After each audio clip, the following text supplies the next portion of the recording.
पिताहमस्य जगतो माता धाता पितामहः वैद्यम पवित्रम ओंकार ऋक् साम यजुरेव च। नमस्कार मित्रों, ये जो श्लोक है भगवद गीता के 9वें अध्याय का 17वां श्लोक है, जिसे हम आज गहराई से समझेंगे। तो आइए सबसे पहले इसके अर्थ को समझते हैं। तो जो श्लोक है वो कहता है, पिताहमस्य जगतो, अर्थात पिता हूँ इस जगत का, माता धाता पितामहः, अर्थात माता अभिभावक दादा, वैद्यम पवित्रम ओंकार, अर्थात ज्ञान का लक्ष्य पवित्र ओंकार, ऋक् साम यजुरेव च, अर्थात ऋक् साम और यजुः भी। तो श्री कृष्ण पिछले श्लोक में कह चुके हैं कि कैसे वह इस संपूर्ण सृष्टि में घट रही सभी घटनाओं में व्याप्त हैं। अब उसी विषय पर आगे यहाँ पर श्री कृष्ण कहते हैं कि इस संपूर्ण जगत का पिता मैं हूँ, माता मैं हूँ, अभिभावक हूँ और दादा हूँ मैं ही ज्ञान का लक्ष्य हूँ जो कि पवित्र ओंकार है, और जो वेद हैं ऋक् साम और यजुः वो भी मैं ही हूँ। तो यहाँ पर श्री कृष्ण का जो संदेश है वह यही है कि इस संपूर्ण सृष्टि में जो भी कुछ व्यक्त है या जो भी कुछ अव्यक्त है, सभी पर जो प्रधान है वह वे हैं। तो वे अपनी प्रधानता को यहाँ पर समझा रहे हैं अर्जुन को, और कह रहे हैं कि इस संपूर्ण सृष्टि का प्रधान मैं हूँ। तो यहाँ पर वो कहते हैं कि वो ज्ञान के योग्य हैं, ज्ञान जो हमें प्राप्त करना चाहिए वो हैं, और वो ओंकार हैं और सभी वेद हैं। तो हमें ये जो संदेश है श्री कृष्ण का, इसको कैसे समझना चाहिए उसको मैं आपको बताता हूँ। तो देखिए, जब हम ध्यान लगाते हैं, तो यदि आप ध्यान का अभ्यास करें, निरंतर अभ्यास करें, तो अंत में आप एक ऐसी स्थिति में पहुँचेंगे जहाँ पर कि आपका ध्यान इतना गहन हो जाएगा कि आप अपनी चेतना पर से अपना नियंत्रण खो देंगे और आप एक स्वप्न की अवस्था में पहुँचेंगे, किंतु उस स्वप्न की अवस्था में भी आप जागरूक होंगे। अर्थात जैसे जब हम अपनी निद्रा में जाते हैं और हम स्वप्न को देखते हैं, तो हमें ऐसा लगता है कि हम उस स्वप्न में ही हैं। तो हमें ये लगता है कि वो जो स्वप्न में घटनाएं हो रही हैं वो हमारे साथ ही हो रही हैं।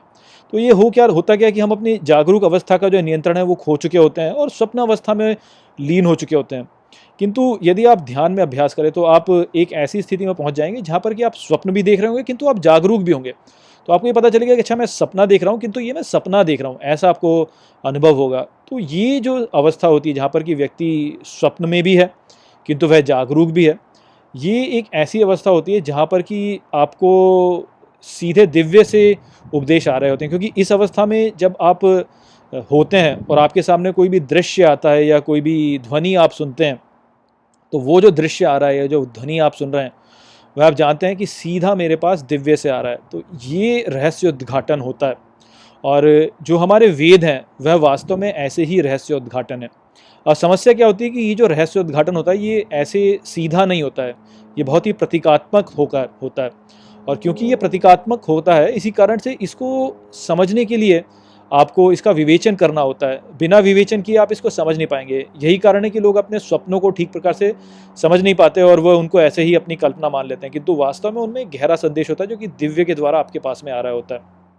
तो ये जो प्रतीकात्मक संदेश आपके पास में आ रहा होता है, इसका विवेचन करने के लिए आपको उन प्रतीकों को समझना चाहिए। पर होता यही है कि हम उन प्रतीकों को ठीक प्रकार से समझते नहीं हैं। और कई बार होता है कि जिस व्यक्ति के सामने ये दृश्य आता है, जो कोई ऐसी किसी ध्वनि को सुनता भी है, तो उसमें भी उतना ज्ञान नहीं होता कि वह उसको ठीक प्रकार से समझ पाए। तो ऐसी स्थिति में ऋषियों ने क्या किया है कि उनको लिख लिया है और लिख करके उनको आगे प्रसारित किया है। तो यही कारण है कि कई बार वेदों को यदि हम पढ़ें तो हमें उनके जो संदेश होते हैं वो ठीक प्रकार से समझ में नहीं आते, क्योंकि उसका विवेचन करने के लिए व्यक्ति को प्रतीकों के बारे में एक ज्ञान होना चाहिए। और हो सकता है कि जिस व्यक्ति को वह दृश्य आया वह भी उन प्रतीकों को ठीक प्रकार से ना समझ पाए, कोई और ज्ञानी व्यक्ति हो जो कि उन प्रतीकों को और भी अच्छे से समझेगा और उनका अच्छे से विवेचन कर पाएगा। तो यही कारण है कि जो भी वह संदेश आए उनको सीधे सीधे ऐसे ही लिख लिया गया है और वेदों के द्वारा ऐसे प्रसारित किया गया, ताकि आने वाली जो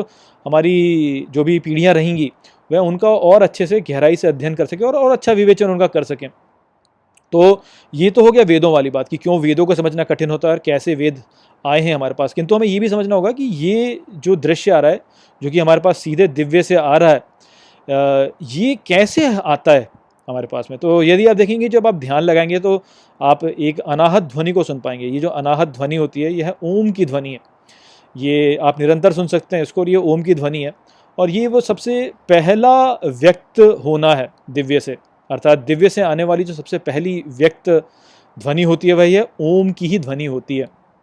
और ये ओम की ध्वनि से फिर ये बाकी जो दृश्य आते हैं या जो संदेश आते हैं वह आते हैं। तो इस प्रकार से हम कह सकते हैं कि जो वेद हैं वह ओम से आए हैं, और ओम जो है वह दिव्य से आया है जो कि ओम के भी पीछे है। तो अब हम ये समझ सकते हैं कि कैसे जो जानने योग्य है वह वो है जो कि ओम के भी पीछे है।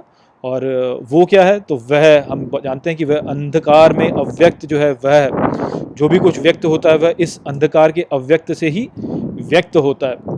तो इस सृष्टि में जो भी कुछ है वह इस अव्यक्त से ही उत्पन्न हुआ है, और यदि वह इस अव्यक्त से ही उत्पन्न हुआ है तो अव्यक्त ही वास्तव में इसका प्रधान है। तो ये जो अंधकार वाला अव्यक्त है उसी में से ओम उत्पन्न हुआ है, उसी में से ही ऋक साम यजु जितने भी हमारे वेद हैं वो उत्पन्न हुए हैं, और ये जो संपूर्ण जगत है यह भी वास्तव में उसी से उत्पन्न हुआ है। तो इस कारण से हम ये कह सकते हैं कि ये जो अंधकार में अव्यक्त है यही इन सब का प्रधान है। और जो अंधकार में अव्यक्त है वह काला होता है, और काला कौन है, काला श्री कृष्ण है, तभी तो उनका नाम कृष्ण है। तो हमें यही समझना है यहाँ पे कि श्री कृष्ण जो है वह इस संपूर्ण सृष्टि पर प्रधान है, वही जानने के योग्य है, वही ओंकार है, वही हमारे वेद हैं, और ये संपूर्ण सृष्टि जो है वह उन्हीं से उत्पन्न हुई है। और इसी प्रकार से वह इस संपूर्ण सृष्टि के माता पिता अभिभावक दादा और अन्य रूप से जो भी कोई प्रधान होता है वह है। तो यही संदेश था यहाँ पे जो कि श्री कृष्ण का था। आशा करता हूँ कि मैंने आपको इस श्लोक को अच्छे से समझा दिया होगा। चलिए इसी के साथ इस वीडियो को यहीं पर समाप्त करते हैं। नमस्ते।